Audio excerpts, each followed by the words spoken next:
yun, he got a low score. And then sabi ko sa kanya, let's have a face-to-face class. Si Kim, so I asked Kim to let's have a face-to-face class. Sabi ko sa kanya mag one-on-one tayo. Yun, nag one-on-one kami kasi nag-approach siya sa akin, sir. Kaya he is my student, he is enrolled under me. So it's my responsibility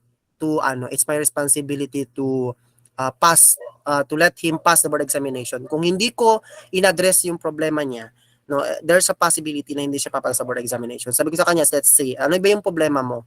So sabi niya, sir, ito talaga yung pinakamahirap na part sa akin, yung intindihin ang endocrine system. Sabi ko, let's have a face-to-face class. Sabi ko sa kanya, one-on-one tayo, online review, o one-on-one tayo, sir. Not face-to-face, one-on-one online review tayo. Sabi ko ganun. Sabi niya pa, sige sir, gusto ko yung ganung one-on-one. So, binigyan niya talaga, nag-absent siya ng 1 day sa work. So, sabi niya pa, nag-absent ako sir para, so isang araw namin pinag-usapan yung endocrine system talaga. Kasi hindi niya nadaanan yung ibang system tulad ng reproductive system, digestive system, urinary system, yan. Yung mga system na yan, hindi nila napagdaanan yan. Hindi niya na-encounter. So, what I did is that I summarized everything. I summarized the 10 systems na before I to endocrine system. Sabi ko, let's have a summarization first sa ibang systems before we proceed to endocrine system. As the discussion go by me. So, sabi ko sa kanya, sige, let's have it. So, pagdating namin sa endocrine system, sabi niya nung pagka-exam, sabi niya sa akin, sir, grabe, I'm so thankful. Actually, let's say, ang ginawa niya is ganito, parang, 2 birds in 1 bullet ang nangyari. Kasi, he passed the LET, and at the same time, he passed the licensure examination for agriculture. That is my student in online. And I have also student in face-to-face who also passed the LET as a major in AFA. And then, at the same time, passed the agriculturist licensure examination. Sabi ko, I'm so happy because both of you passed the board examination, 2 birds in 1 bullet. Imagine that. How difficult it is to handle time management at the same time investment. Sabi niya sabi niya sa akin, sabi ni Kim, sabi niya sa akin, I'm so very thankful na nakapasok siya sa final coaching because that is the only time na nag-review siya for agriculture, sabi niya ganun. Kasi yung AFA daw is so very mahirap, sabi niya kasi yung pagpasok niya talaga sa final coaching. Kasi the LET is September, right? So October, he has only October. So our final coaching is nag-start ng September last week. Tapos October hanggang November at hanggang sa natapos ang board exam, review pa rin kami.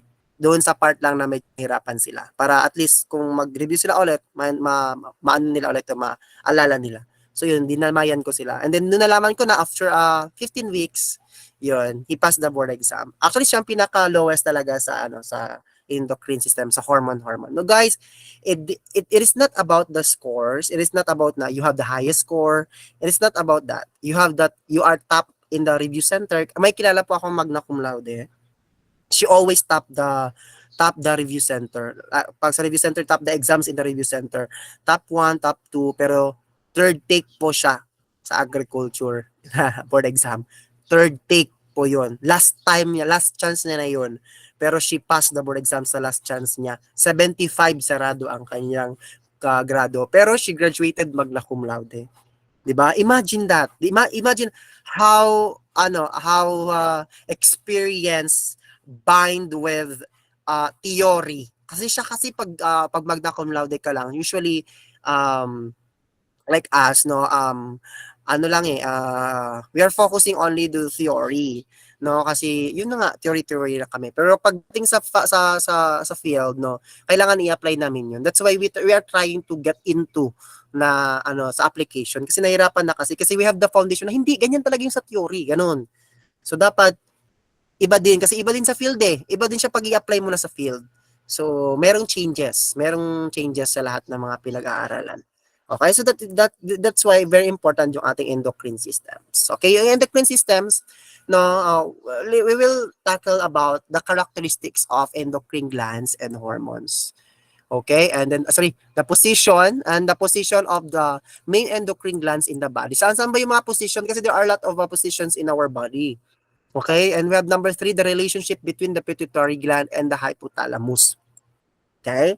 Saan yung position relationship ng pituitary gland and hypothalamus? So, yung mga naka-attend kagabi ng nervous system, no? Alam niyo na kung saan located si pituitary gland at saka si hypothalamus, right?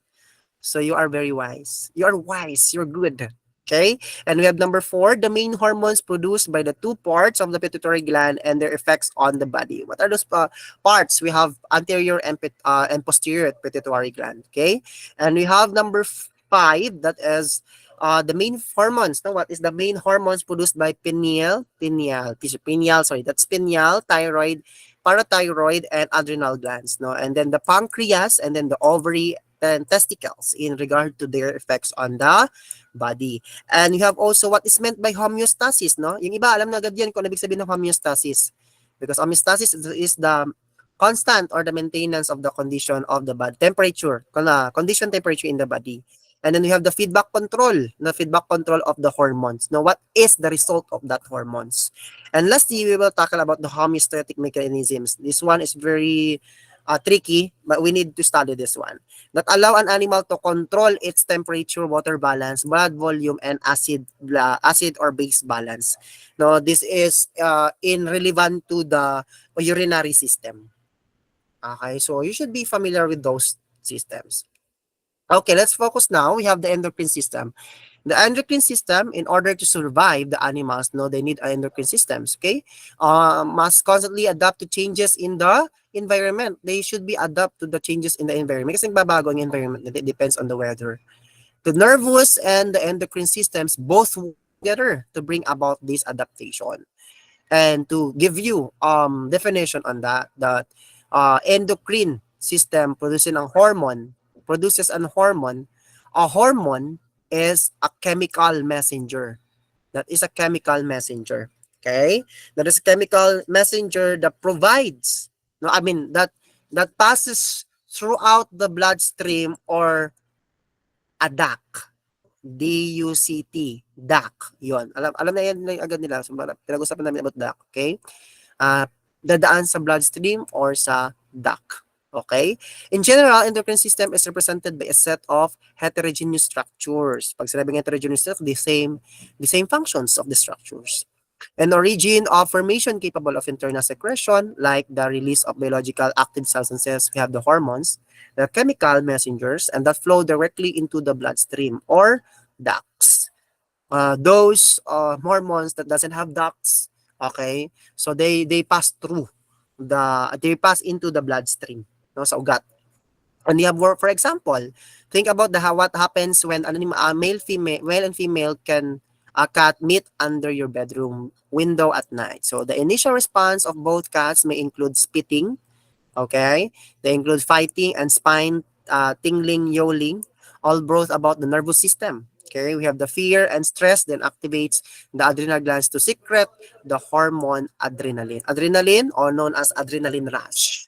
No, the increasing of your heartbeat and then your respiratory rates. Kaya nagpapanting ka, mabilis ang iyong breathing rate. Okay? If mating, no, during the mating occurs, other hormones stimulate the release of ova. No, in the ova, there's also a hormone. So, pag-usapan natin yung hormones that releasing in the ova. That is follicle stimulating hormone and luteinizing hormone. Yung pinag-usapan natin in the ovarian cycle, di ba? Of the ovary of the female and the range. So pag in heating period naman, during the estrus period, the organs that promoting or produce is estrogen. Okay? Yun ang pinag-usapan natin. Okay? Maintains pregnancy and then delivery of the kittens and lactation. And then after the ovarian cycle, when the follicle is already ruptured and then the ovum is already in the fallopian tube, now what happened to the left follicle? It will become corpus luteum that will provide progesterone, no, in preparation for the uterine lining for birth, for fetus growth development, and at the same time for mammary gland, okay, for milking, yan. And we have the evolution of endocrine system. So the most primitive endocrine system seem to be those of the secretory type. So in which the nervous system either secretes neurohormones from the brain. Kapag sabing neuro, that is connected with the brain. So neuro is the basic unit of the um, nervous system. Ayan. So, through endocrine, so we have through endocrine glands probably evolved later in the evolutionary history of the animal kingdom as separate. So, it depends. This one actually happening in the breeding and genetics. No, knowing the ancestors, that is what we call um uh yeah, knowing the ancestors, no, that's a very important part in the breeding session. Okay, so yun ang dapat characteristics na alam mo. And it has become obvious that many of the hormones previously ascribed yan, only by vertebrates. Pag sabi mong vertebrates, those hayop na may backbones are secreted by invertebrates, no? Invertebrates, those are like snail, yan, yun. That example yan. Okay, that's for example, the pancreatic hormone that is producing insulin. Or pancreatic pancreas that producing a hormone insulin that balance your sugar or your glucose level. Okay, so yun. And then we have the vertebrates endocrine system. So vertebrates is a phylum vertebra, no? Are several into list seven discrete classes that represent evolutionary groupings of related animals with common features. Yan. So there are a lot of class but we don't need to focus on that thing because hindi naman lalabas sa exam yan. Ang tatanong lang sa exam, no? Number one question sa crop science. Ito yung number one question sabi ng estudyante ko. Memorize niya talaga. Sabi niya pa, which of the following is an example of invertebrate? No, invertebrate, pag sabi mong invertebrate, it means that it doesn't have backbones. So the choices was letter A, monkey, letter B, fish, letter C, snail, letter D, horse. The correct answer there is snail. Pero some of the students who took up their review session in other review center, they answered monkey. I don't know why. But the correct answer is snail because snail doesn't have a backbones and it is an example of invertebra. Not to give you an ano na ganyan ang nangyayari. Kasi kasi ganito kasi nangyayari. Sa sobrang dami ng mga estudyante na nag-review sa isang review center. Let's say sa isang review center, isang review center may 100 or 300 students. Hindi kayo ma-assist no ng iyong ng review center niya lahat pag ganun kadami. You should know first dapat doon kayo sa konti lang kasi pag sa konti lang, tapos makita niyo yung standard, yung passing rate niya, no? Kasi ibig sabihin ay ano pa kinukumusta pa kayo, ganun ba? So that's one of the reasons. Sabi ko sa kanya, kasi siya sorry ha, sabihin ko, i-mention ko yung review center. It's RB Cagmat. No, RB Cagmat is popular talaga siya. It's common. So, and ang ganda talaga ng ratings ng RB Cagmat. So, nag-review siya doon sa RB Cagmat. So, sabi niya sa akin, basta ang sagot niya daw is monkey kasi doon ang turo sa kanya. Kung posible talaga, RB Cagmat magtuturo ng ganyan. Hindi yan. It depends on how the students interest, no? It depends on the interest of the students. It's not about the review center. It's about the interest and the determination of the students. Pero lagi siyang nagbi-video call sa akin kasi nagre-review siya, tapos marami siyang tanong sa akin. So, yun. So, actually, while I'm having my class, nanonood din siya, nakikinig din siya. Pero hindi siya enrolled in my class. Magbi-video call lang siya sa akin, hindi nakikinig lang siya. Nothing else. Kasi nagbabasa din siya ng mga notes sa RB Cagmat.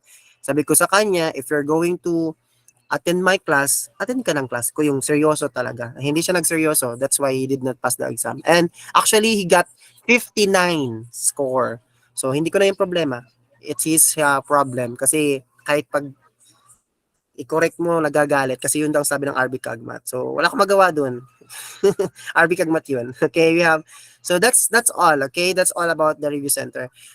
Dapat wise kayo ha, pag magre-review kayo, dapat yung kaya pa din kayo ay asikasuhin ng admin or ng lecturer, kaya pa rin kayong kausapin. And then approachable din yung lecturer. Kasi minsan kasi may mga lecturer na hindi na approachable, hindi na kayo sasagutin, may mga ganyan. So paano yung mga technical, paano yung mga mali-mali? Sayang lang. Yung ganun. So maraming ganyang review center, may alam ako niyan. Kasi isa ako dyan na umalis ako. Isa sa mga dahilan kaya andito ako ngayon, umalis ako. Kasi one of the rules ng isang review center is to give a limited to give a limited assistance. Sino may gusto ganyan? Hindi, of course not, kasi our goal is to pass the board exam, to pass the student. Our goal is to have a highest national passing rate of the students, no, the highest possible rate ba, passing rate. So yun. So I'm so nagalit ako, sabi ko hindi na ako magti-teach ng economics. Actually, dalawang tiniteach ko doon. It is animal anatomy, physiology, introduction of animal science, and at the same time, the entire agroeconomics and marketing. Sabi ko, no way. Hindi na ako magtuturo dito. Kasi, 3 months lang ako doon, hindi na ako nagtuloy. Yun. So, economics lang yung naturo ko doon. Sabi ko, ayoko na magturo kasi kung ganyan man lang, no, ang estudyante, kawawa, binabayaran kasi di ba binabayaran? Di ba nagbabayad yung mga estudyante? Sayang kasi yun sayang. Yun. So the students have the right, no? The students have the right to ask questions, have the right to ask technicalities. Yan ang problema kasi minsan.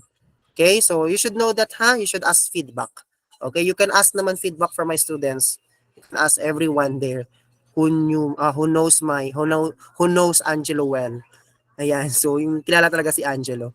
Ayan, so we have here the human endocrine system. Let's continue. Is the product of millions of years evolution. Hindi ako nag-handle ng hundreds. Ayoko ng hundreds. Kasi hindi ko na yan makater. Ang kaya kong makater is 70 students. Kaya kung makater. Lahat yan, maisa-isa, pwede ko yan makumusta. Kinukumusta ko yan lahat. Yan, kumusta? Ito, bakit maliit yung score? Kung bababa yung score mo, may problema ka ba? Ganun, dapat. That's the review center. Okay? And it should not be surprising that endocrine glands and associated hormones of the human endocrine system have their counterparts in the endocrine systems or more primitive vertebrates. Yan. By examining these animals, it is possible to document the emergence of the hypothalamic pituitary target organ axis. So later on, we will tackle that. And we have the hypothalamic pituitary target organs axis. So this one is found in the brain. Okay, so organ axis of all vertebrates are similar. The hypothalamic neurosecretory system is poorly developed in the most primitive in the living Agnatha vertebrates, class Agnatha vertebrates. Okay, and then let's focus to other thing, and we have hypothalamic pituitary. Okay, this one. So the pituitary glands, it is found in the brain. Okay, of all vertebrates produce essentially the tropic hormones. Okay, what are those tropic hormones? We have thyrotropin. Okay, thyrotropin are used for your thyroid. Okay, thyrotropin, pag meron kang anong tawag doon? Ano nga tawag din yung sakit sa neck? Kalimutan ko na. Ano nga tawag doon? Yung sakit sa neck, yung may bukol. Goiter, sir. Nasa dulo ng aking dila. Goiter, ayun. If you have goiter, ibig sabihin, you are lacking thyrotropin hormones. Okay? So there should be kind of thyrotropin hormones because the thyrotropin hormones is the one that balancing the goiter in your tapos nagkulang ka din sa saltiness o salinity. Isa din 'yan, okay, sa mga problema. Okay, less salinity. And you have corticotropin that is found in the kidney. Okay, corticotropin. And we have hormones, and we have here correct me if I'm wrong, this is a corticotropin that is found in the kidney. Or let me check. Tama ba ako? Kasi meron din kasing corti na meron sa dali. Check yung corticotropin ha. Kalimutan ko na tuloy yan. Ano ba yan? Corticotropin. Yan. Corticotropin.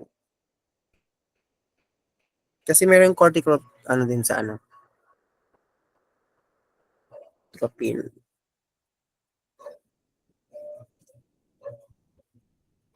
Okay. Corticotropin releasing hormone is a peptide hormone involved in stress responses. Okay, it is releasing hormone that belongs to corticotropin releasing factor family. So okay, so it is located in Yes, it's located still in the neuropeptide. No, okay. If you have stress, yon. Okay, so the corticotropin releasing hormone is a neuropeptide hormone that regulates neuroendocrine sympathetic. No, sympathetic pala siya. Sympathetic and behavioral functions in response to stress. What is sympathetic nga? Sympathetic, you have sympathetic and parasympathetic, di ba? Sa nervous system. Sympathetic if yung parang meron kang fright, flight, fight. Yun. Fright, fight, flight. Yun. Yung tatlong yan, ibig sabihin you are sympathetic. You are being yun, nervous. Yan. Kaya nga, yung corticotropin also, nadi-disturb din yan yung kidneys. Kaya nasabi ko na meron din siya sa kidney. Okay? So if you're depression, so it means that you are releasing more corticotropin hormone. Okay? And you have here melanotropin. Okay, melanotropin, it is a hormone. It is located in the white blood cells. Okay, melanocytes used for the prevention of the bacteria. Okay, and then you have here the prolactin. Okay, prolactin that is used for mammary gland sa milking. Ayan. And then you have growth hormone sa bones yan. And one or two gonadotropins yan. Two gonadotropins is for that is a relaxing hormone. Relaxing hormone, like example pag manganganak ka na, it will be the gonadotropins, yung para hindi ka pag during pag labor mo hindi ka iihi, no? It was the gonadotropin hormones who yun, parang pinipigilan niya yung ihi mo na lumabas while having your labor. Okay, so also give you relaxing. Pinaparelax ka para hindi ka stress during your labor. And usually the follicle stimulating hormone like luteinizing hormones, ayan. So para sa sila like follicle stimulating hormone and luteinizing hormone. And we have the production and release of these tropics hormones are controlled by neurohormones. It is controlled by neurohormones from the hypothalamus. So hypothalamus is also known as the master hormones. Master hormones ang tawag sa kanya because he is the one giving the control or the command, no, sa lahat ng mga hormones. Example, sabi niya, pituitary gland, mag-provide ka na ng ganitong hormone. So it was the hypothalamus. It is the hypothalamus that controlling or that giving commands to all the hormones or gland hormones in the body. No? So the cells of teleos fishes, however, are innervated directly. So iba din to. Thus, this fish may, wag na tayong pag-usapan yung fish kasi hindi naman tayo magte-take ng fish. And we have here, among the target organs that constitute the hypothalamic pituitary target organ, axis are the thyroid. Okay? Daan sa thyroid, and then we have the adrenal glands. Okay? And the gonads. Yan. And their individual roles are discussed below. So actually meron naman yan silang saan niyo sila makikita. Thyroid axis can be found in your neck. Okay, thyroid gland. So we have here thyrotropin hormone that's secreted in the pituitary gland in your brain, stimulates the thyroid gland.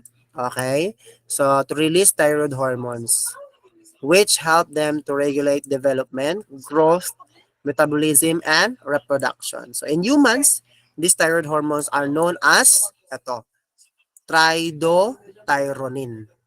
Yan, triodothyronin sa tao, and thyroxine, the T4. Okay? The evolution of the thyroid gland is traceable in the evolutionary development of invertebrates to vertebrates. The thyroid gland evolved from an iodide trapping. Ibig sabihin, iodine yan. Iodine yan. That is iodide trapping or iodine. Yan. Para mas madali mong maintindihan. Iodine. And you have glycoprotein secreting a gland of the protochordates or known the protein. Yan. And all non-vertebrates members of the phylum Chordata.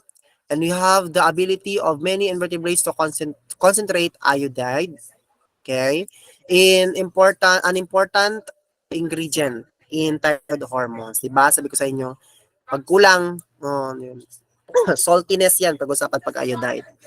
Of course, generally over the surface of the body. In protochordates, no, this capacity to bind iodide to a glycoprotein and produce thyroid hormones become specialized in the endostyle. A gland located in the pharyngeal region of the head. Yun, sa utak, pharyngeal region of the head. No. When these iodinated proteins are swallowed and broken down by enzymes, the iodinated amino acids known as thyroid hormones are released. Okay, pag sa dumaalat, no, thyroid hormones were released. So larvae of primitive vertebrates, no, larvae of primitive vertebrates, lampreys also have an endostyle, no? Meron yan sa parte ng insect actually. Okay, so like that of the protochordates. Yan. So when a lamprey larvae undergoes metamorphosis into an adult lamprey, yan, paano maging isa? Butterfly, yan.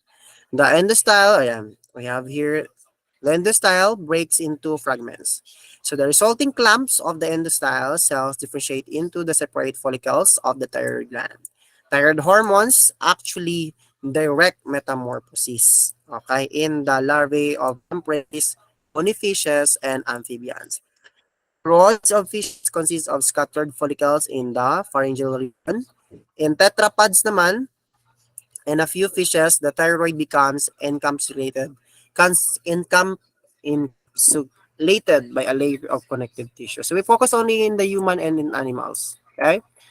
And then we have the adrenal axis, no? In mammals and in non-mammals are not constructed along the same line. So in mammals, the adrenal cortex is a separate structure that surrounds the internal adrenal medulla. Saan yan siya nakikita? Sa kidney. Okay, sa kidney yan nakikita. The adrenal gland is located at top of the kidneys. Example, if the kidneys, so we have the adrenal gland here. Okay, that producing a hormone ADH, antidiuretic hormone.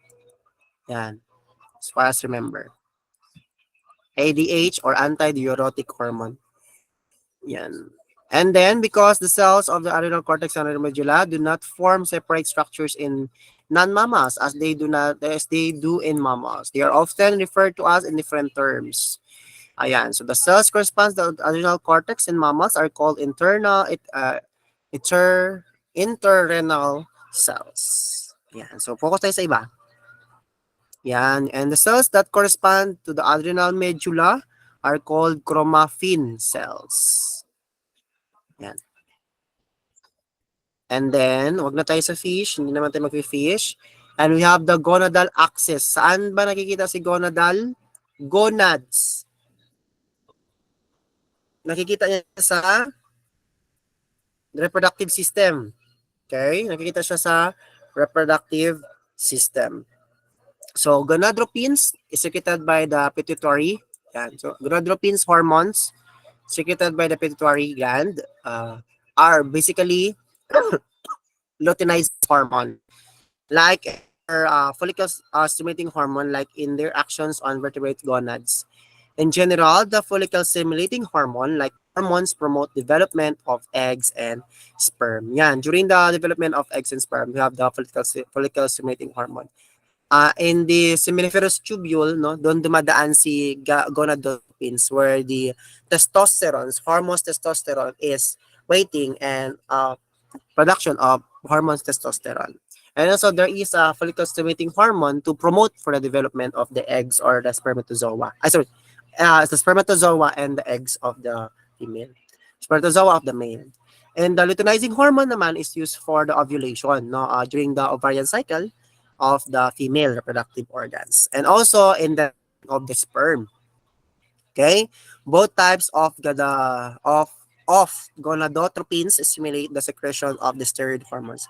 If there are questions that may mga tanong doon about ovarian cycle, what hormone uses in the production of the ovarian cycle, pero walang lumalabas na stimulating hormone and luteinizing hormone. Pero ang lumabas doon na question is, choices is gonadotropins. Sagutin nyo yun. That is the correct answer, gonadotropins. Why? Because gonadotropins is a combination of luteinizing hormone and follicle stimulating hormone. Okay? Parang general term na din siya. Kumaga. stimulates the secretion of the steroid hormones. We have the androgens, estrogens, and in some cases, we have the progesterone from the gonads. So these steroids produce effects similar to those described for humans. For example, progesterone is essential for normal gestation in many fishes. Well, in mammals, progesterone is used for the lining or preparation of the lining of the uterine or the uterus, and then at the same time for the production of the milk in the mammary gland. Okay, for the development of the milking production in the mammary gland. And we have the amphibians reptiles in which the young develop in the reproductive tract of the mother and are delivered alive. Yan. Para mas madaling may deliver. And we have the androgen. Androgen is also sometimes known as testosterone. If there are no testosterone doon sa tanong and then sasagot sa choices, it will be androgen because androgen is another term for testosterone. Okay? When you say testosterone or androgen, it is produced by seminiferous tubule in sa itlog ng lalaki. Yun, sa itlog. Sa itlog ng lalaki. Ayun, so yung seminiferous, yung testosterone, dun yun siya nangyayari. Kasi kailangan yan for masculine, na tunay kang lalaki. So you are producing testosterone. And then we have the estrogens. Okay, usually you have the estradiol, influence male and female characteristics and behavior. Ano ibig sabihin ng estrogen? That is actually during the in-heat period or the estrus time. Ayan. When there is an estrus time, meaning there is a higher produce of estrogen. Okay? So mayroong higher produce of hormone estrogen. Androgen sa lalaki, estrogen naman sa babae. Okay, so the control of pigmentation, no? We have the melanotropin, which is known as the melanocyte stimulating hormone. Okay, melanotropin usually found in the white blood cells to control the prevention of the bacteria, to prevent the bacteria, no, to get inside the body. Or the MSH, or the melanotropin or melanocyte stimulating hormone. Secreted by the pituitary regulates the star-shaped cells. Yan. That contain large amounts of the dark pigment melanin. Okay? Melanin, saan yan ginagamit ang melanin? Doon sa ating skin. Di ba? Pinag-usapan natin sa integumentary that melanin and ang pagkaiba ng melanin at saka keratin. Melanin that is used for to protect you from the UV rays, and you have the keratin that is for waterproof. Okay? Yan, mga nails, yan, that is keratin. And especially in the skin of amphibians as well as in the fishes and reptiles. So apparently, light reflected from the surface stimulates photoreceptors which send information to the brain and turn to the hypothalamus. Yan. Pituitary melanotropic can then causes the pigment in the melanopores to disperse, no, para ipalabas yung melanopores na hormone, and the skin to darken, sometimes quite dramatically. That's why, example, if we are exposed to light, no, mangitim agad tayo, no, para tayong sinugba na tao, no, sinugbang tao, yung ganun. So it means that your skin, your pigments, your skin is giving an communication, no, doon sa yung brain, no, especially in hypothalamus. So ngayon si hypothalamus is nagpuproduce ng madaming melanin hormone or melanotropic. Okay? Stimulating hormone para mag-dark, para mangitim ka, no? Para mangitim ka. Because bakit ka nangingitim? Hindi ibig sabihin nangingitim ka kasi napasok ka sa lights na. Nangingitim ka kasi your skin is protecting you from the UV rays. Or else, pag walang melanotropic or walang pwede kang masunog or pwede kang maluto. Ganun po yun. Kaya wag magreklamo kung maitim. Okay? Ako hindi ako nagreklamo maitim ako kasi maitim talaga ako. And we have the growth hormone and prolactin. Okay, what is growth hormone? The function of growth hormone, prolactin, and prolactin secreted by the pituitary overlap considerably. Although the prolactin usually regulates water and salt balance. Ayan, regulates water and salt balance. Whereas growth hormone primarily influences the protein of metabolism. Very important. No, the growth hormone is used for the protein metabolism. And hence growth. And you have the prolactin that allows migratory fishes such as salmon to adapt from salt water to fresh water. Prolactin also is important in mammals to saan ba yun dito? Baka dadaan lang tayo dito, wait lang.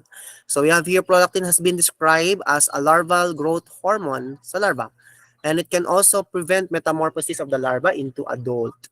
And water-seeking behavior, so called water drive, no, of adult amphibians often observed prior to breeding in ponds is also controlled by prolactin.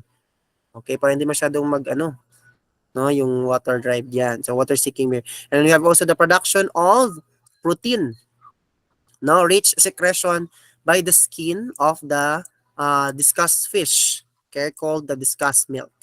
Okay, that is used to nourish your offspring in cause of prolactin-like hormone. Okay, so we have similarly, prolactin stimulates secretion from the crop sac of pigeons. Ano sa crop sac dito, no? Sa pigeon? Kung lang saan nagpuproduce ng crop milk para ibigay sa mga anak nila. Okay? Which are fed to newly hatched young. Yan. This action is reminiscent of prolactin's actions on the mammary gland of nursing mammals. Yun.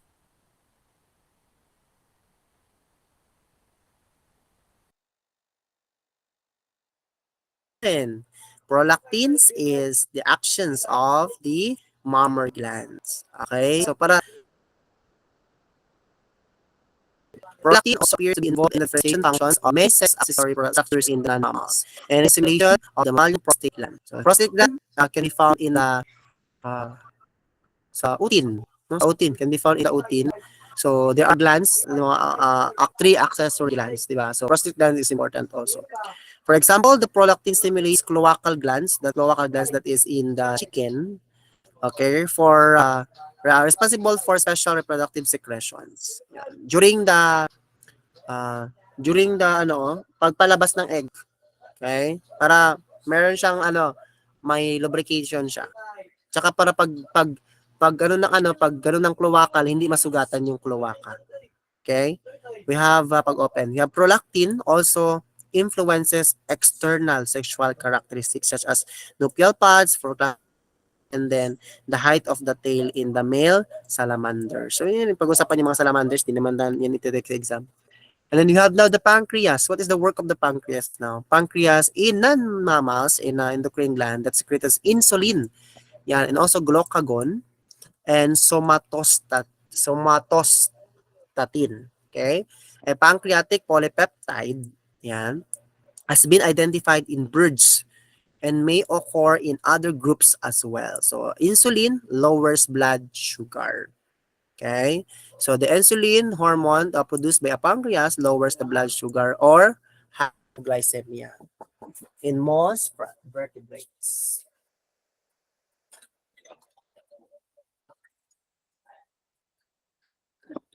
Although mammalian insulin is rather ineffective in reptiles and birds, hindi naman siya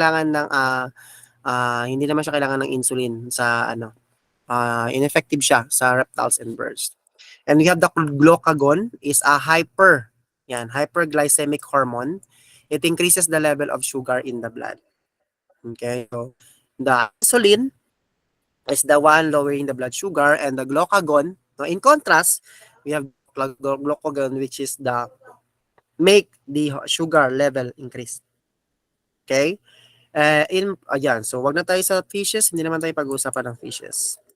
Na-include ko lang kasi yan pag nasa klase ako, sa regular class. Yeah, we have calcium regulating hormones. Ano yung calcium regulating hormones? Important in our bones, no?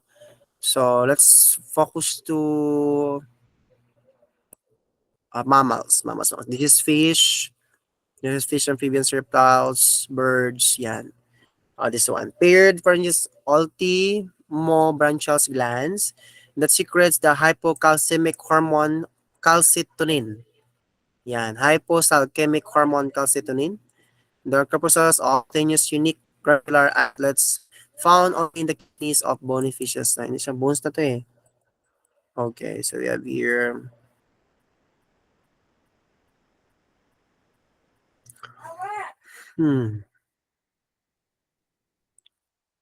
saan dito? Ayan. Hanapin ko yung mammals. This one. The secretory, the cells of the ultimobranchial glands are derived from cells that migrated from the embryonic nervous systems. So during the development of the mammalian fetus, yan, this one, the ultimobranchial gland becomes incorporated into the developing thyroid gland as the C cells or the C cells ang tawag or parafollicular cells. Developing the thyroid gland. Oh, di naman. Okay, so next you have the other vertebrate endocrine glands. You have the gastrointestinal hormones. Pag sabi mong gastro, from your mouth going to your esophagus, down to your stomach, going to your intestines, and anus. Yon. So the gastrointestinal hormones, we have the little research has been done on the gastrointestinal hormones in non-mammals. But there is good evidence for a gastric lines mechanism that controls the secretion of stomach acids. Yan. Peptides, similar to cholecystokinin, yan, are also present and can stimulate contraction of the gallbladder. The gallbladders of primitive fishes, okay, fishes have. In gastrointestinal hormones, there are hormones na napuproduce. So, yan. Napag-usapan na namin during the digestive system, yung we have yung mga juices, we have the chyme, we have the intestinal juices, we have the bile, yung ganon. So, there are hormones actually.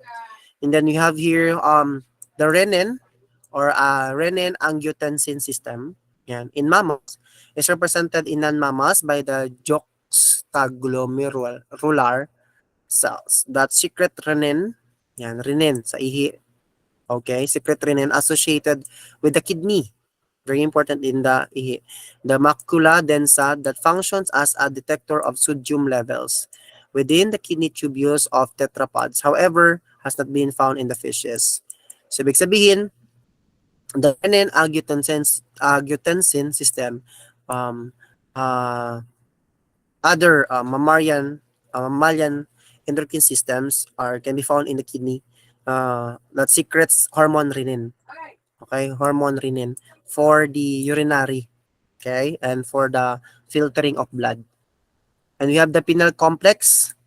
Okay, so the in fishes, amphibians, and reptiles, the pineal complex is better developed than in mammals. So mas develop sa kanya. The non-mammalian pineal functions as both a photoreceptor organ. Yan. And an endocrine source for melatonin. Okay, sa kanila yan. Effects of the light on the reproduction in fishes and tetrapods are mediated at least in part through the pineal, and it has been implicated in the number of daily and seasonal biorhythmic phenomena. We have the prostaglandins. Okay, prostaglandins. Many tissues of non-mammals produce prostaglandins that play important roles in reproduction, similar to those discussed for humans and other mammals. So prostaglandins is important also in the reproduction system. And we have the liver that produces bile, okay, for the balance of the sugar and alcohol in the body. And fatty also. As in mammals, the liver of several mammalian species has been shown to produce somatomidin, like growth hormones in response to stimulation by growth hormone. Similarly, there is evidence that prolactin stimulates the production of related growth factor, which cooperates with prolactin on targets such as the pigeon crop sack. Crop sack, parang saan yung crop milk. We have the unique endocrine gland in fishes, so hindi na kailangan natin yan. And we have the invertebrate endocrine. Okay, so we are focused on into vertebrate, ha. So we are not going to tackle invertebrate. So you have endocrine gland and hormones. Yan. So hormones are chemicals that are secreted by endocrine glands. Unlike exocrine glands. Ano ba yung exocrine glands? Yung exocrine glands, they have ducts. Okay? Exocrine glands, they have ducts. So as what I have said in the, yun na, mag-usapan na namin yan in the chapter 5. So yun, exocrine glands, ibig sabihin walang ducts. No ducts. Jutes po siya, jutes. Hindi siya, may ducts po, sorry. Exocrine glands, ibig sabihin they have ducts. Ayun. Ano ba yan? Oh my God, nawawala ako. Ibig sabihin, may ducts po sila. Ang exocrine glands, ibig sabihin may ducts sila. So, ibig sabihin ducts siya ha. Ducts. Malaki. Yan, ducts. And then, yung endocrine glands naman have no ducts. Ibig sabihin, wala siyang ducts. Okay? Pobre mo na. Uy, samo kay kama. Yeah, but release their secretions directly into the blood system, which carries them throughout the body. However, hormones only affect the specific target organs. Ayan. So, yung hormones affect only the, doon lang siya, target niya lang yung specific target na organs that recognize them, na nire-recognize sila. For example, although it is carried by virtually every cell in the body, example, follicle-stimulating hormone that is released from the anterior pituitary gland, so it means that that is an endocrine glands kasi wala siyang ducts. Okay, so dumadaan yan siya doon sa, sorry, dumadaan siya doon sa bloodstream, no? Only acts on the follicle cells on the ovaries causing them to develop. So during the ovarian cycle. Okay? So a nerve impulse travels rapidly and produces an almost instantaneous response, but one that lasts only briefly. So yeah. In contrast, hormones act more slowly and the effects may be long-lasting. Ayan. So target cells respond to minute quantities of hormones and the concentration in the blood is always extremely low. Okay, so however, target cells are sensitive to subtle changes in hormone concentration, and the endocrine system regulates processes by changing the rate of hormone secretion. So this one, where you can see the systems that have ducts. So this one, the main endocrine glands in the body are pituitary. Yan, we have the pituitary glands here, pineal gland here. We have thyroid gland. We have parathyroid, here also parathyroid. Adrenal glands, here sa kidney. Pancreas, here in the pancreas. And we have the ovaries and testes. So ovaries, yan. So ovaries sa babae, then testes sa lalaki. Okay? So the pituitary gland and the hypothalamus. What's the work of pituitary glands and the hypothalamus? Bakit sila importante? The pituitary gland is a pea-sized structure that is attached by a stalk to and side of the cerebrum of the brain. It is often called the master of endocrine gland or master of endocrine gland. Okay? Hindi siya master of all hormones ha. Master lang siya ng endocrine gland. Okay? So we have here, because it controls many of other endocrine glands in the body. However, we now know that the pituitary gland is itself controlled by hypothalamus. It's still hypothalamus pa rin yung master of all hormones. Okay? Yes, you're raising your hand. Someone is raising hand. Okay. So it is, ayun, pituitary gland still controlled by hypothalamus. So this small but vital region of the brain lies above the pituitary and provides the link between the nervous and endocrine systems. So it controls the autonomic nervous system. May pinag-usapan natin na autonomic nervous system, di ba? May pinag-usapan tayo. Autonomic nervous system is also a peripheral nervous system. Okay? Produces a range of hormones and regulates the secretion of many others from the pituitary gland. Okay, so the pituitary gland is divided into two parts, no? We have the anterior and the posterior gland, and they have different functions. We have the anterior pituitary glands, no? We have the anterior pituitary glands here, that producing a growth hormone, no? That stimulates the body growth, for body growth, no? Nagbibigay siya ng Number 2, ang kanya napaproduce is prolactin that initiates milk production. Okay? And FSH, no, follicle stimulating hormone. Okay, so that stimulates the development of the follicles of the ovaries in the ovarian cycle. And then this then secretes estrogen. Na yun, secret din siya ng estrogen. Yung anterior pituitary gland. And we have melanocyte stimulating hormone, MSH, that causes darkening of the skin by producing melanin, and that is the function of anterior pituitary gland. And we have the luteinizing hormone that stimulates ovulation and production of progesterone and testosterone. Okay, so that is under anterior pituitary gland. So let's focus now to the posterior pituitary gland. Sorry, hindi na ayos yung slides. Isin ko lang sanggalit ha.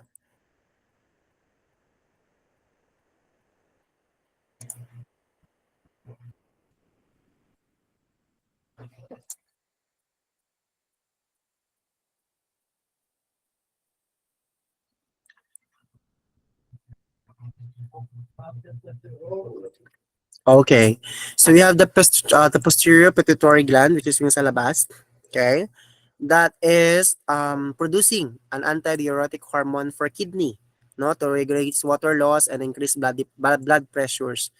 Ayun, sent niya yan sa kidney. And we have the oxytocin, yan, milk letdown. Yan, oxytocin is the milk letdown.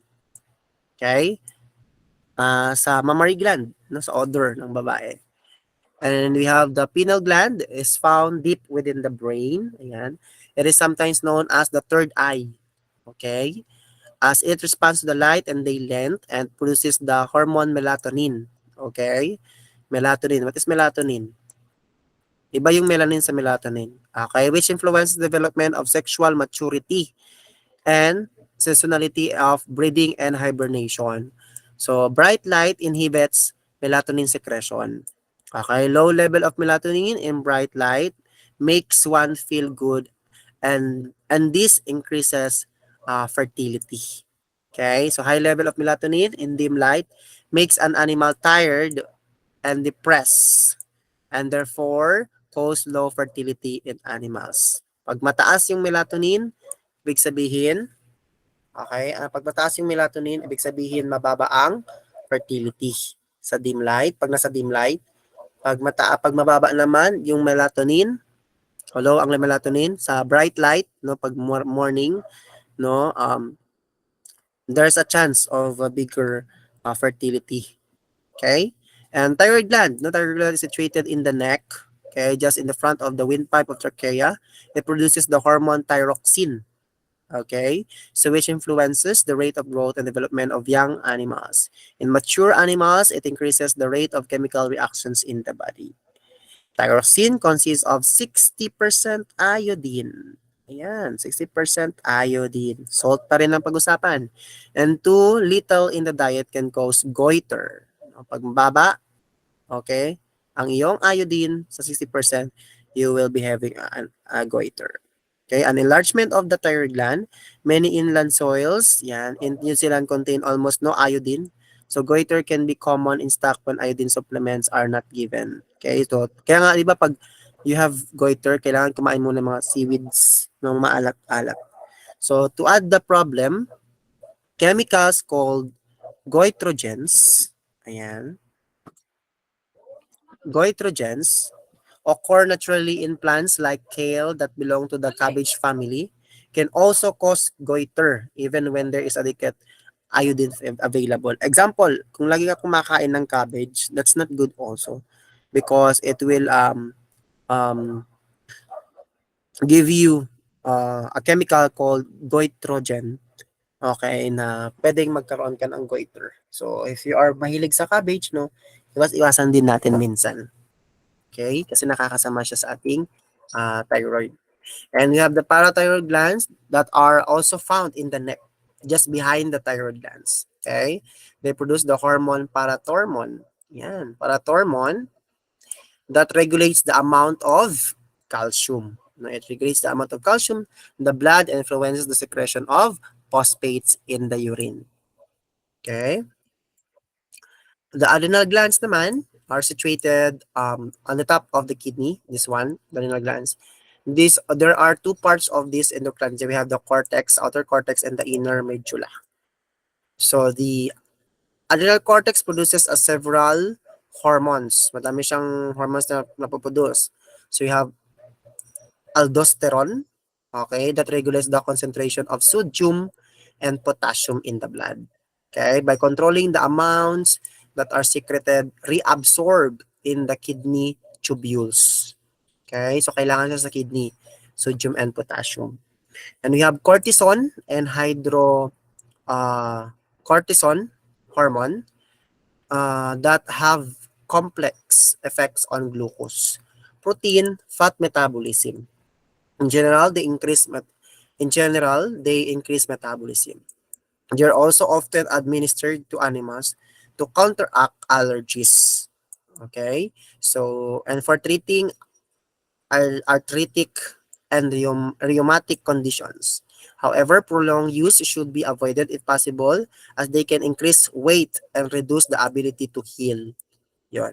And we have other adrenal glands. So we have the male and female sex hormones. Okay. Similar to those secreted by the ovaries and the testes. So the hormones secreted by the adrenal cortex also play a part in general adaptation in the syndrome. The GAS or the general adaptation syndrome. GAS ang term.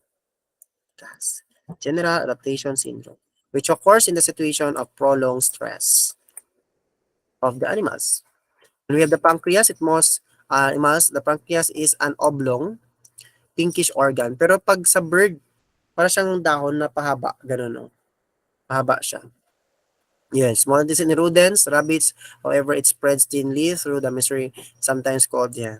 What is the purpose of the pancreas? So it produces insulin and glucagon.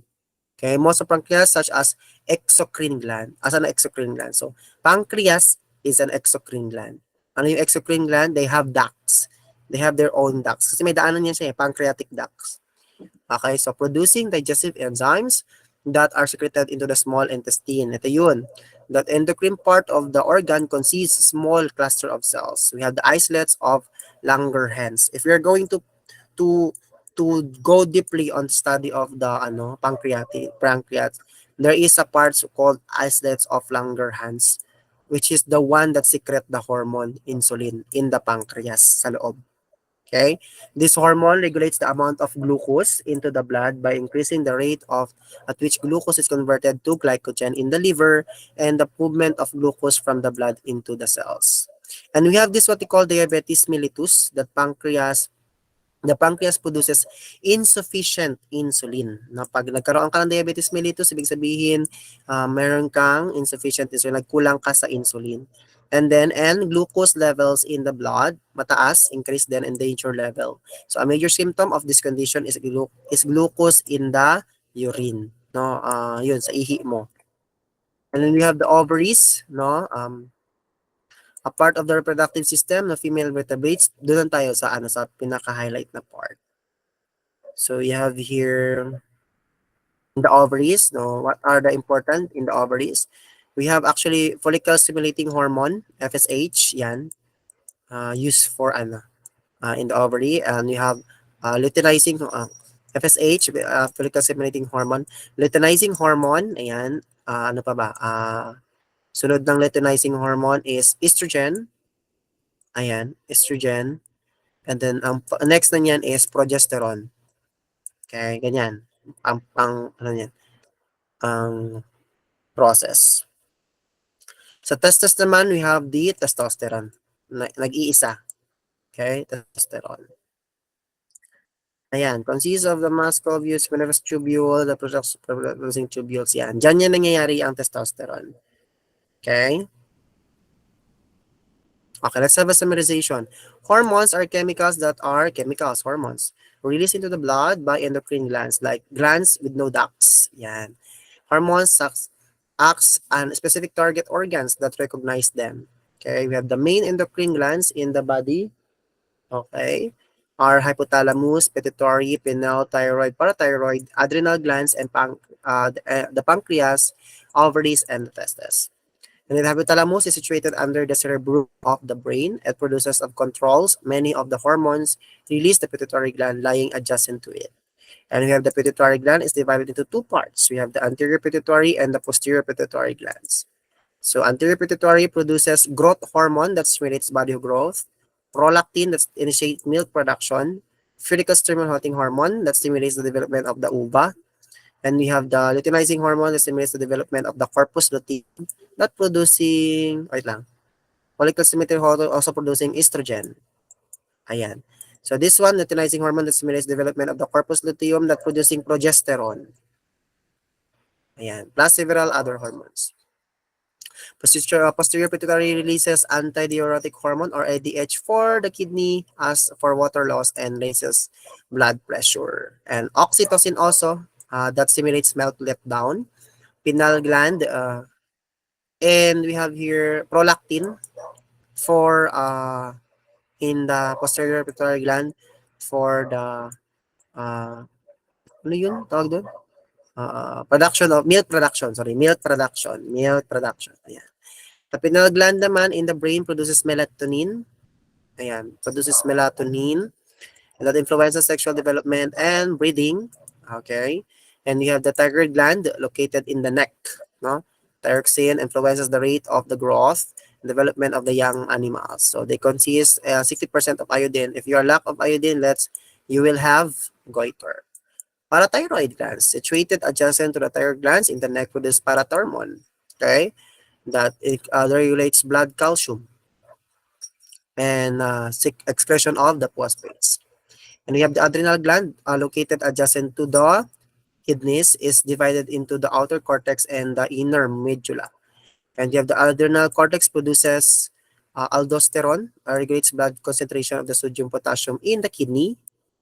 Okay, and you have the cortisone and hydrocortisone that affect glucose, protein, and fat metabolism in the kidney. And you have the male and the female sex hormones. Testosterone and estrogen. Yun. And we have the adrenal medulla, produces adrenaline. Yan. Adrenaline rush. Responsible for the flight. Responsible for the prepares animal emergency. So pag may F3, yung flight, fright, and fight, that is what we call sympathetic. Okay, sympathetic nervous system. And we have the pancreas, okay, that lies in the first band of the small intestine that produces insulin. That regulates the blood glucose levels. And then the ovaries are located in the lower abdomen that produce two important sex organs. Okay, sex hormones, sorry. We have the follicle cells of the developing ova produce estrogen, which controls the development of the mammary glands and prepares for the uterus for pregnancy. Okay, and we have the corpus luteum that develops in the empty follicle after ovulation, produces progesterone. Okay, so yon, this hormone further prepares for the uterus, pregnancy, and maintains the pregnancy, and also preparing for the mammary gland. Yan, yeah, the testes produce testosterone in the seminiferous tubule that stimulates development of the male reproductive system and the sexual characteristics, no, and also producing pituitary gland is producing luteinizing hormone for the during the sex intersection. Okay, so let's go now to do homeostasis and feedback control. Okay, we talk about homeostasis. It talks about the balanced environment in the body of the animals, and also the feedback of it from the outside world. Okay, so let's have a summarization on it. And then we have the temperature control. Okay, so hindi naman siya kailangan masyado, yung mga ganyan. Hindi naman siya kailangan. Okay, and then when the body temperature rises above the optimum, okay, a decrease in temperature is achieved. So pag mataas, yan, when the body temperature, tumataas yung temperature niya, rises above the optimum, decreased temperature is achieved. Yan, magkakaroon ka ng sweating and panting, ayan, to increase heat loss by evaporation. And we have expansion of the blood vessels near the skin, yung sa, di ba, integumentary, nag-expand pag umiinit, ang panahon nag-expand yung inyong yung pinag-usapan natin sa integumentary system. And we have reducing muscle exertion also during the muscles na topic natin. No? And then when the body temperature falls below the optimum, an increase in temperature can be achieved by moving yan. Pag mababa na naman, pag malamig ang panahon, ito mainit, ito malamig. Okay? So, moving to a heat source, like in the sun or out of the wind. So, increasing muscular activity. Okay, gusto mo mag-gym para maglabas yung init. Shivering, yung ganun-ganon, para maglabas yung init. Okay, so, what happened to your blood vessels there? Nag-ano yun siya, nagko-contract, constricting blood vessels, and then near surface surface, you have the heat loss and air decrease. You have the making, the hair stand, yon tatayo ang iyong mga buhok pag malamig ang panahon. Okay? Pati din yung yung penis tumatayo pag malamig ang panahon.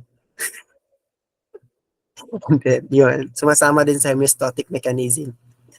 Number 2, yung temperature control yan. And next, we have the water balance. Usually, water balance happening in the kidneys.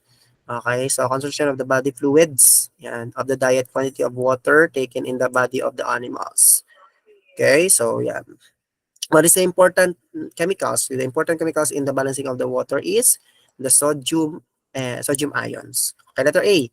When the body fluids become too concentrated and the osmotic pressure too high, ayan, yan, pag mataas yung osmotic pressure too high, water retention in the kidney tubules can be achieved by, okay, an increased production of antidiuretic hormone. So ADH, mataas ang ADH mo from the posterior pituitary gland, which causes more water to be reabsorbed from the kidney tubules. So magdi-decrease ang blood pressure mo, bababa in the glomerulus of the kidneys, results in less fluid filtering through the kidney tubules, so less urine is produced. Example, pag hindi ka nagiinom, lagi ka na nag-water, hindi ka nagiinom ng mga alcohol, so ito yung mangyayari. Okay? Paano naman kung lagi kang umiinom ng alcohol? So when the body fluids become too dilute, ibig sabihin toxic talaga yung iyong body fluids, the osmotic pressure is too low. Ibig sabihin the water loss in the urine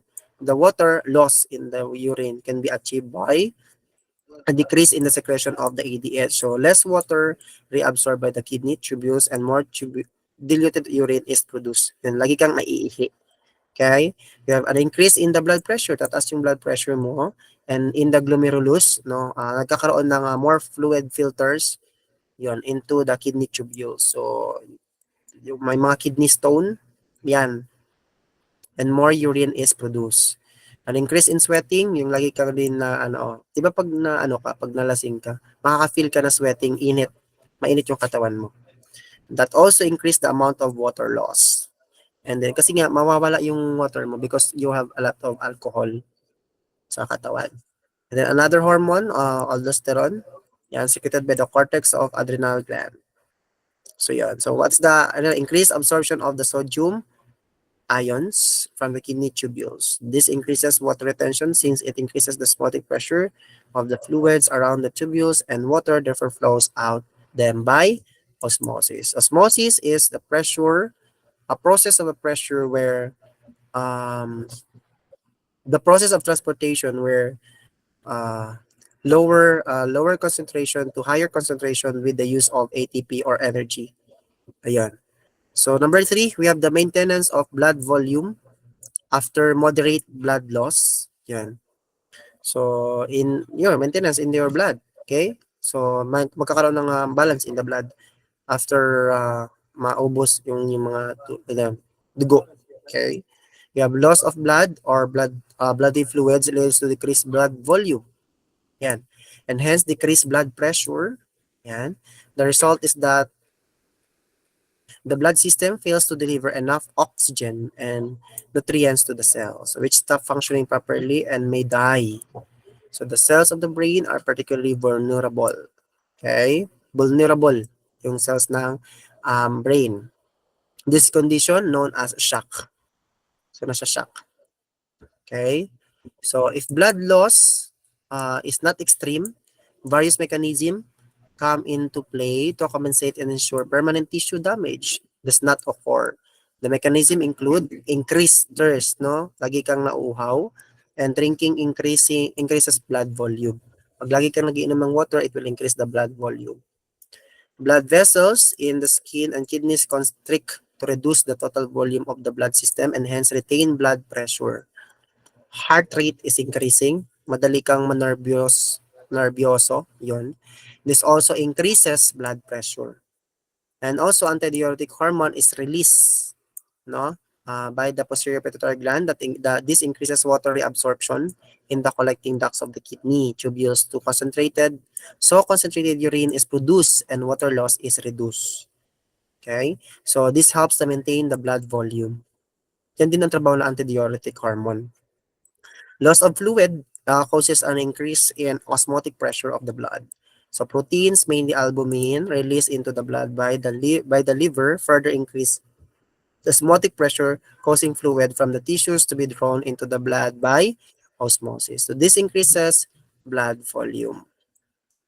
We have here the aldosterone secreted by the adrenal cortex increases the absorption of the sodium ions and water from the kidney tubules. So this increases the urine concentration and helps retain blood volume. Then we have here if blood or fluid loss is extreme and blood volume falls, ayan, by more than 15 to 25%, the above mechanism are unable to compensate the condition of the animal progressively deteriorates. So the animal will die unless a vet administers fluid or blood. Usually we use dextrose powder. We put dextrose powder to the mix with the water para hindi po sila ma-dehydrate. Ayun, especially if they have ang aso pag may parvovirus. Ayun. And number 4, we have the acid or base balance. Yan. Ayun. So we have biochemical reactions within the body are very sensitive to even small changes in acidity. Ayun. Or alkalinity. And any departure from the narrow limits disrupts the functioning of the cell. So it is therefore important that the blood contains blood quantities of acids and bases. Number 3, the normal pH of blood is in the range 7.45. So there are a number of mechanisms that operate to maintain the pH in one of these mechanisms. Yung pag naghihinga ka, pag naamoy mo yung mga carbon dioxide, no? Pag naamoy mo yung carbon dioxide, it will give acidity doon sa iyong blood pH level. Yun. And much of the carbon dioxide produced or respiration in cells carried out in the blood with as carbonic acid. Ito yung sinasabi ko. As the amount of carbon dioxide in the blood increases, the blood becomes more acidic. Yan. And the pH decreases. Yun. And then this is called acidosis. And when severe can cause, it will give you coma and death. No? Kaya nga hindi maganda na pag nagtatrabaho ka sa pintura or paint na company, ganun, hindi pa pwedeng andun ka sa loob ng isang araw, ganun, 24 hours. Pwede mong ikamatay, pwede mong ikakoma at ikamatay. Kasi magdadry yung iyong utak. Okay, on the other hand, alkalosis, blood that is too alkaline, yan, alkalosis ang tawag, causes overstimulation of the nervous system and when severe can lead convulsion and death. Ano ibig sabihin? Pag sumobra ka sa alkaline, it will give you convulsion. Okay, usually sa mga bata yan. Sa mga batang bagong anak, yun. When vigorous activity generating large quantities of carbon dioxide causes the blood to become too acidic, it can be counteracted into 2 ways. Ano yung dapat gawin? First is rapid removal of carbon dioxide from the blood by deep panting drips. Ibig sabihin, ganon. So that is, dapat ilabas mo yung carbon dioxide. Okay? Number 3, we have by the secretion of hydrogen ions into the urine by the kidney tubules. Okay? And letter B, when overbreathing of hyperventilation results in low levels of carbon dioxide in blood and the blood is too alkaline. Pag nagkaroon naman ng too alkaline, no, what are you going to do? No? Various mechanism come into play to bring the pH to within the normal range. So this include slower rate of breathing. Dapat slow lang. Yan, parang dalaga. Slow lang. And then we have the reduction in the amount of hydrogen ions secreted into the urine. So, natin pag actually may mga meaning yung yellow, kulay-kulay pala ng ihi. May mga meaning po yan. So, let's have a summarization. Homeostasis is the maintenance of constant conditions with the cell animal bodies despite changes in the external environment. It talks about the environment. Number 3, the body temperature of mammals and birds is maintained at an optimum level by a variety of heat regulation mechanisms. So this include seeing out warm areas, adjusting activity levels, blood vessels on the body surface, and then we have the contraction of the erector muscles. So here feathers stand up to form insulating layer. Shivering is also one of the examples. And then you have sweating and panting in dogs. Okay? So animals maintain the water balance by paano? Adjusting the level of antidiuretic hormone, adjusting the level of aldosterone, adjusting the blood flow to the kidneys, and then adjusting the amount water lost through sweating or panting. And animals maintain the blood volume after moderate blood loss by drinking. Inom ka ng inom dapat pag ikaw ay anemic. Okay? Constriction of blood vessels into the skin and kidneys. Increasing heart rate, yan, tataas yung heart rate mo. Secretion of antidiuretic hormone, okay? Secretion of aldosterone, and drawing fluid from the tissues into the blood by increasing the osmotic pressure of the blood. We have the animals maintain the acid or base balance or pH of the blood by adjusting the rate of breathing and hence the amount of carbon dioxide removed from the blood. And lastly, we have adjusting the secretion of hydrogen ions into the urine. So that's all. Thank you very much for listening. Did you get it, class? I have only 8, 9, 10, 11, 12,